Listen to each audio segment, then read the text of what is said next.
how do you fall into franchising? I think most franchisees get into it by accident, irrespective of the industry. So, my case, I spent, most of my career in corporate America, right? So, either I was advising the C-suites of Fortune, well, I'd say 500, but most of it is actually Fortune 50 companies.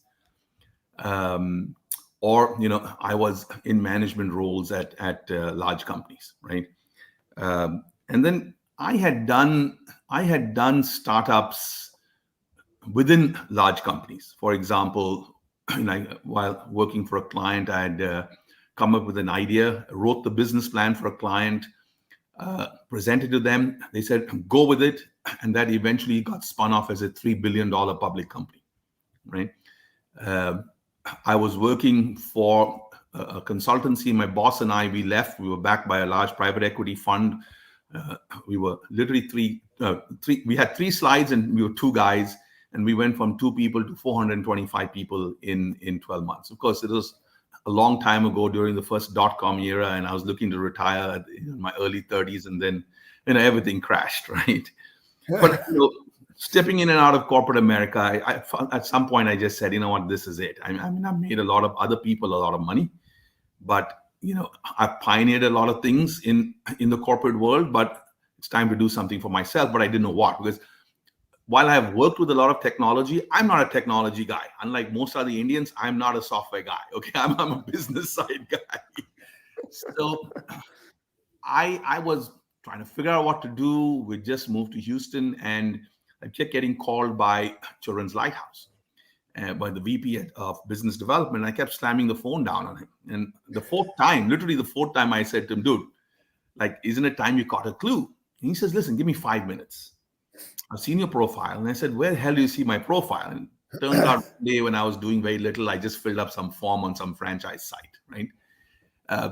I had a decent, I'll come back to that later on. But I said to the guy, okay, I'm prepared to put in X amount of time.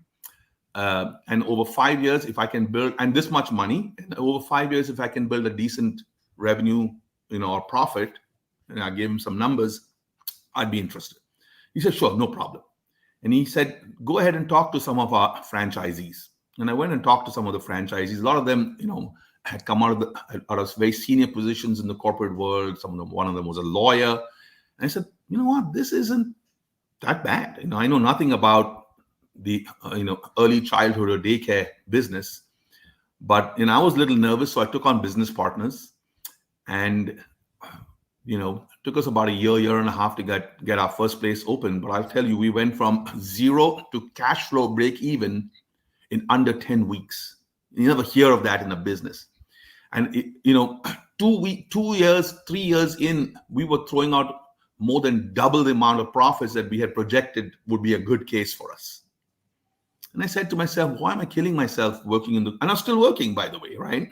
As a management consultant, you're putting in 70, 90 hours a week, traveling, 4 days a week. Sometimes I'd be in 4 countries in a week, 4 cities in a week. And so why am I killing myself doing this when, owning a couple of these are more than what a senior executive in a large Fortune 100 company would make? And, I ended up owning 4 Children's Lighthouse, or stakes, some good stakes in 4 of them over time. That gave me enough of time to start a whole bunch of other businesses and do a whole bunch of other things as well. So that's how I got into it. Yeah. What a great story. So, I mean, there's so much that I want to unpack. So you have the sales guy is calling you, and obviously you filled out a profile probably on one of the franchise portals, like just gaining general information, which behind the scene, like the second a lead comes into a franchise brand, they're like, "Oh, someone wants to buy it. So let's go get them excited." So he was excited to talk to you, clearly.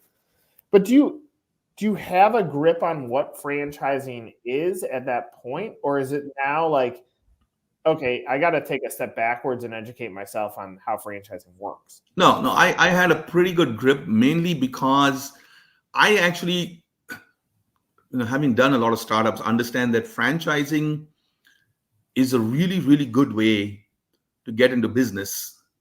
I mean, the fact is this, right? 98% of businesses are going to fail in their first 2 years. In the food business is even more, right? And the reason they fail is mainly because, there's a whole bunch of reasons. I teach courses in entrepreneurship. I run 2 angel networks, all that jazz, right? So I work with a ton of startups, and I have a bunch of startups on the side, right? The beauty about franchising is that somebody has already worked out most of why the business is going to fail. Yeah. And so there, you get you get guided learning to not make the mistakes that an entrepreneur makes, that leads to failure. So your chance of failing goes down by 90% if you are in the franchise business and the right franchise business. You're following a path that has been charted before by many others, so that your chance of failing goes down drastically. And more than that, certain franchise networks, and I've looked at tons of franchises. In fact, I'm starting my own franchise company in a different industry right now. If you look at a ton of look at other franchise networks, you don't get as much support as we get in Children's Lighthouse. That's one thing I will say. There's one thing getting franchise support from the franchisor, which is about the operations of the business, the product being offered and all that kind of stuff. But when it comes to the day-to-day business side, even when a franchisor has their own locations that they run, how they look at things kind of a corporate perspective versus an independent owner is actually quite different. So our network of owners at Children's Lighthouse is such that we can reach out to each other constantly and get input and advice from the others. I became good at doing this, not because I figured things out myself. It's because I went and talked to so many other owners and learned from them what works and what doesn't work, right? Put together best of breed. There's such a huge insight in this, because to the buyer, and there's all these folks that are sitting on the sidelines thinking about whether I want to go into franchise or not, whether it's Children's Lighthouse or something else. They look at these fees and they go, "Whoa, that's a big royalty," but that's a big marketing fee, or that's a big tech fee. But it really isn't, because if you were to segment that out and say, how much would I have to pay to have staffing and structure and supply chain and curriculum and real estate support, you couldn't afford it for that percentage, and you're building that percentage of support based off of what you're going to make from gross revenue. And I think it's interesting, because that infrastructure shortens. Could someone go build their own business? Of course they could. But it goes back to what you said. If 98% of businesses are failing, I think it's because when you're a business owner and all of a sudden you have to be an expert in all these different categories of business operations, it's really, really hard, unless magically you had either you're a little bit crazy, because entrepreneurs are crazy, usually be the founder, or you've had a very lengthy career to understand how the whole infrastructure works. Yep, absolutely. And not just that, you see, when you have a big brand behind you, in terms of the franchisor's brand, you can charge more. So that kind of makes up, right? If you can charge 10% more, that more than covers the franchisor's fee, right? So it's a kind of a wash, and also who you take on as a franchisor really matters, right? So when I look at our competitors that have a similar caliber of brand and market perception, their franchisors are their franchisor headquarters very draconian in their relationship with their franchisees. They are dictatorial. They can walk into your facility and say, fire your manager, and we're going to send somebody in to run things, right? Children's Lighthouse doesn't do that. There's a big difference. Children's Lighthouse, it really is a partnership. It really is their trust of their franchise owners, and say, your local market better than we do. So we can tell you how you meet our standards, can inspect you, provide the guidance, provide the content. We're always there to provide you with advice and input. But if you think there's something that needs to be tweaked in your local market and done slightly differently, just let us know and we can discuss it, and we're fine with it. because you're not going to do something to the detriment of a business, especially when you've gained the traction and gained our trust over time. I've never seen that. I don't see that with other franchises. I think part of and part of what we do is we study what is the magic of the business. I think when it's a multi-generational, not backed by private equity, it's family operated, like some of that magic ends up carrying over to the customer, and it actually is more relatable to the customer. The industry that you're in is big business. That's where the competition gets swallowed up by private equity that comes in there. But it is a big insight when it stops operating as maybe not equal voice, but everybody's voice is important to, like, this is the way we do things. There's very little wiggle room. You're just there operating what we tell you to do. It just changes the purpose. And when you're thinking about going all the way back to when you're scaling up the business, if you felt like you were back working for someone else, you probably don't open up multiple locations, right? Yep. That is a big chunk of it. You know, I will tell you, but talking about the sophistication, I have owned franchises in another very big brand in education. In fact, you're in Chicago, and this brand has a very large presence in Chicago. But the cost to get into that franchise is a lot less. And I'm telling you, having looked at different franchises, when you have, the barrier to get into the childcare business is pretty high. It's a significant investment. Okay. But because you're bringing in people who bring in a much bigger investment, they are, to having gotten to that level of savings to be able to put into the business means they're a little smarter and a little better at saving. Let's put it that way. Right. But when the barrier to entry is low, you have a lot of franchisees who are not very good at doing what they need to do. So you see a lot more failures in franchise businesses where the threshold to enter the franchise business is much lower than in something like a daycare business, which has a much higher threshold. There's a far better level of sophistication you need. It's a huge gap in franchising. I mean, there are brands that sell franchises, and there's brands that develop franchisees, and there's a vast difference, because when you're just selling to pick up that franchise fee, you're cycling because you have these aggressive sales goals that you have to hit. Then you get into a situation where the strength of the community isn't that great. And what you said in your opening statement was, I don't do this alone. I talk with my peers, and if I have issues that I need to problem solve, I'll rely on my community to help solve it. If you look at your community and you're not impressed by your peers, then that makes it a little bit more. That is exactly it. And you have an impressive group of peers. It makes it easier to convince potential franchisees to join. That's right. So, Hubert, go back to you're in the process of deciding whether this is right, and I'm curious on your psyche on this too. Obviously, this is a bigger business opportunity. There's earning potential that is large, and even in your opening statement of saying, like, here's what our expectation was, 10 weeks, figured it out, and then a few years in, we're making double of what we actually expected to make. How much, if you had to weigh, like, the importance, the financial ROI to the culture, like, how are you balancing what's more important? Are they equally important? Like, how are you evaluating that? Well,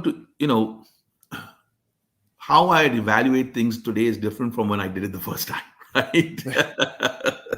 Today, I tell people, go and talk to more of the competitors, right? I've had a lot of people and friends come to me over the years and say, hey, I want to look at daycares, and I'm going to talk to this company and that company, blah, blah, blah. I said, go visit them, figure it out. I said, you have to have a meeting of minds in terms of whether you would fit into the culture and whether they would like to have you in their network. And I will tell you, Children's Lighthouse today is a very, very different company from what it was when I, first interacted with the company 12 years ago. The company did go through a little bit of growing pains as the founder passed away. And, the founders matter, right? In a well-established brand and network. And especially in Children's Lighthouse, Mike Brown, who was the founder of the company, was a larger than life personality. He's a guy who was instantly likable and, died very suddenly. So the succession wasn't planned as yet because he died pretty young and very suddenly.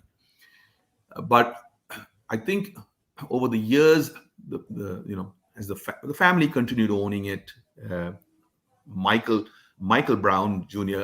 took over, had done a commendable job about bringing in the right executive team that's now been there a long time, and really, really built the infrastructure. So the infrastructure is really, really important, right? That the organization has access to the content, the knowledge base.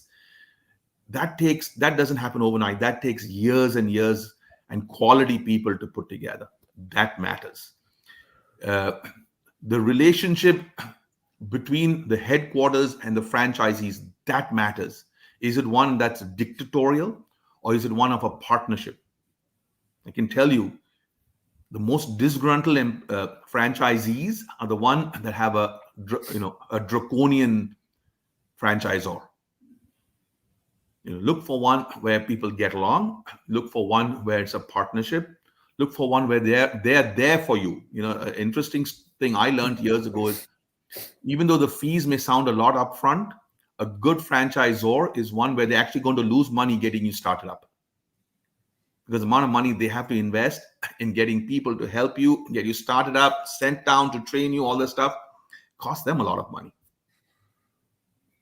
I mean, it's a great insight. The reality is, franchisors that invest in their franchisees, what happens, franchisees make more money, the franchisor makes more money.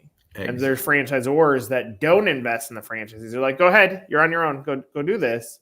They don't make more money, which limits the resources they can put around the franchisee. Yeah. So and it sounds like Nick, if I may jump in, a perfect example is what happened to us during COVID, when I owned Children's Lighthouse and I owned the other really well-established 40-plus-year-old franchise business.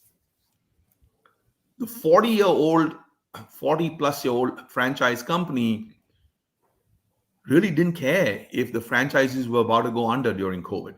They gave almost no leeway, no discounts, and a ton of the franchisees did go under during COVID. Yeah. Children's Lighthouse understood the pain points, made a lot of concessions. Nobody in Children's Lighthouse went under during COVID. Right? That's a lot of credibility you build with your franchisees. That perspective that you have, though, like you have the benefit of watching two systems during a COVID or during a tough time. You're watching the two behaviors. Does it surprise you? Like maybe it's due diligence. Maybe franchise buyers don't know how to do it, but there's so many franchisees that still fall into bad systems. Maybe it's because they're enamored with an item 19 that is obviously showing the highest grossing unit, not always the whole story, but they fall into a bad brand because they don't know how to do their due diligence. Now you have the benefit of being able to see both. It ends up being such a valuable piece for you, but does it surprise you that franchisees don't do the right amount of due diligence to make sure that they align their mission and values? Well, even Fortune 500 companies with entire organizations do crappy due diligence. So, yeah, that's true. So why would he expect individuals with not much experience not making bad decisions, right? Yeah, that's true. Right. What's your vision now? I mean, obviously, startups and do a lot of due diligence, but even I would make a lot of bad due diligence decisions, right? So, yeah, I mean, it's because we're trained that time kills deals, so we probably move a little bit faster than we should. Even though every book in the world says hire slowly, fire fast. Sometimes we don't follow that advice. Yeah. What's your vision as a franchise owner here on out? So at some point I will sell and retire sooner rather than later, because I've reached that age and I've reached reached financial goals that definitely I would not have made so easily if, in the corporate world, people, well, let me put it, I already lead a semi-retired life. thanks to Children's Lighthouse. I do work 70, 80 hours a week, but I work across many, many different businesses, right? Children's Lighthouse, now that I've got it going and I've got the right business partners, and even we don't work more than, a couple of hours a day at the most. Think of it. You're earning an income that an SVP in a large company makes, and you work 1 to 2 hours a day. You don't get that. Okay, point one. I on the side, I co-own the fastest growing EV charging infrastructure company in Texas, and I run 2 large angel networks, and I have a lot of work I do with in commercial real estate projects, right? So, and I take at least 2 months of vacation a year. So, and the only reason I don't take more is because I still have a child in high school. Otherwise, I'd be taking a lot more vacation than that. So that's what being in the franchise business has enabled me to do. And I see that with a number of other franchisees as well. Right? So, are you thinking about legacy? No, my kids, no way in hell. They would not. They are, one wants to be a musician and other one wants to be a researcher. And it's like, oh my God, you guys are going to make no money. I got to work longer. Well, it's interesting. Like I talked with Michael about this when I did an interview with him. Like he was going down a different pathway, even though he could see like, here's the family business. But there was a moment for him that he said, okay, well, wait a second. There's a greater force that pulls me in. And obviously, who knows where kids go in what they want to do. But sometimes the forces change because it's still in the blood. Like they have what you have. You grew up in it, right? Another thing that I'm hearing out of you, and I'm curious, at what point in life does this connect with you? Like you're not working, like you have hours that you put against things, but it sounds like you don't work anymore. Like you just love, like you're living life, and what living life is happens to be business ownership. Like at what point did you understand like bigger life picture, and that maybe work because you love to do it, not because you have to do it? Yeah, I'll tell you 3 things on that front. Recently, when I was starting yet another business, my wife got really upset with me, and she said, "We're supposed to be working towards retirement. What the hell is wrong with you starting up something else?" So I explained things to her as to why this thing. I said, "This is, I won't go into the details, but I said this was basically dropped into my lap from above. God wanted me to do this." And she said, "You're right. This is who you are. You're always going to be working on something, the next thing, launching it, and then, being on the board, right? That's fine. I'll come to accept it." But what really got me down this path was there was a really, really good study published by Oxford University a few years ago. And I think Oxford and Harvard did this, where they looked at 35 years of pension data from across thousands of companies around the world. And it was scary. It scared me. The data basically said those who retire at 50, on average, die at 85. And those who retire at 51, on average, die at 84. 52, 83. 54, it was like that. And those who retire at 65 from the corporate life are invariably dead by the time they're 66 and a half. And I mentioned this to my wife. She said, "Serious, you won't believe it. 2 of my colleagues who recently retired 65 died in the first year they retired in. And these are doctors, mind you." Now, that was scary. But what the report said, it's not like the people who retired in their early 50s stopped and just played golf all the time, right? What they did is they gave up the corporate life and they started putting themselves into things that gave them enrichment, personal and even professional enrichment. Right. So that is what got me going down that path. And that is what started making me think about, doing something on my own. Right. And so there was a third point I want to make, but I think my mind is just getting a little atrophied right now. Well, here's when you're saying this, here's what comes to my mind. I think about like, if we're at a cocktail reception, someone's like, "Well, what are your hobbies?" And if you say my hobby is woodworking, everyone's like, oh, that's cool. Tell me about that. But if you say my hobby is making money, they're like, you're a workaholic. It's almost like it's blamed, but there's still like the psyche when you switch it on to say this isn't work, this is enjoyment. As I think that's where the corporate. So my hobby is not making money, Nick. My hobby is not making my hobby is creating opportunities. When I first moved to and Houston, money ends up being the scorecard, right? Yeah. When I first moved to Houston, just about 20 years ago, I went and started working for a semi-profit or a quasi-governmental incubator accelerator called the Houston Technology Center. And so I was managing a portfolio of about 30 companies, startups. They were paying me nothing, and then they started paying me $1,000 a month. It was nothing, right? Because when I worked in management consulting, that was my company would bill me out at that every hour, right? $1,000 an hour. So they were paying me $1,000. One of the best jobs, most fun times I've ever had working. Right. So the point is, it doesn't matter if you're paying me $1,000 a month or $1,000 an hour. It's that kind of work is what excites me. This is why I work with a lot of startups.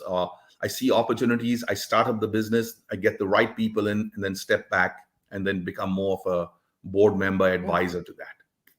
Right? Well, fine. You like the solution. You like figuring out the puzzle piece, and you like figuring out the puzzle piece of business, and that's.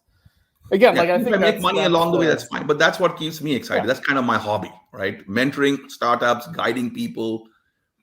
Someone says, "How come you don't charge people for this?" I said, I'm not doing it for the money, right? I'm doing it because I want to help somebody else get to be successful. How many franchise buyers reach out to you as a part of their process? Well, whenever Children's Lighthouse needs someone to talk, to a franchisee, they'll send one or two my way. Not a ton of them, but I have a lot of people, because I've done some lectures on the opportunity for franchising and how to pick the right franchisee. So people will call me. Like the other day, somebody from the Booth Business School alumni called me. Well, I'm planning to do this. So I said, okay, are you planning to quit your job or something? Because this particular franchise you want to do, really, for it to be successful, you have to be fully involved. Oh, I just thought I'd invested and then have it run itself. I said, that's the mistake. Franchise, people evaluating franchises think these things run themselves automatically. No, they don't. They are literally a startup business. It's just that you're using a model that somebody else has already figured out all the shortfalls on. That's all it is. You still got to put in the work. It's not like we didn't work like dogs when we started off our Children's Lighthouses in the beginning. Right? People who worked in management consulting are used to working 80 hours a week. People who work in corporate America, I work 60 hours this week. I tell them I've done all of that. But as a business owner, it's a lot harder work than any of that stuff. The difference is you're working, it's for yourself. So even if I take 2 months of vacation, guess what? Every day on vacation, I'll still work half an hour, 45 minutes, dealing with things related to my businesses. But it's not work. It's just problem. It's figuring out the puzzle. It's when you're on vacation, then it's a bit of a pain in the rear. Right? All right, let me end on this question. And I've advised franchise buyers that this is the number one question you need to ask existing franchisees. And frankly, if I'm a franchise buyer and I'm watching this video, I've watched this up to this point, I'm reaching out to you 1,000,000,000%, because your insight across your life is so deeply valuable. But the question that I advise them to ask is just, would you do it again? And so would you do Children's Lighthouse again? Absolutely. I mean, if you asked me 6-7 years ago, I'd say no. Today, absolutely. And and quite frankly, I would not do any one of our competitors' networks. Oh, I'm sorry. I know. I said the one thing I forgot.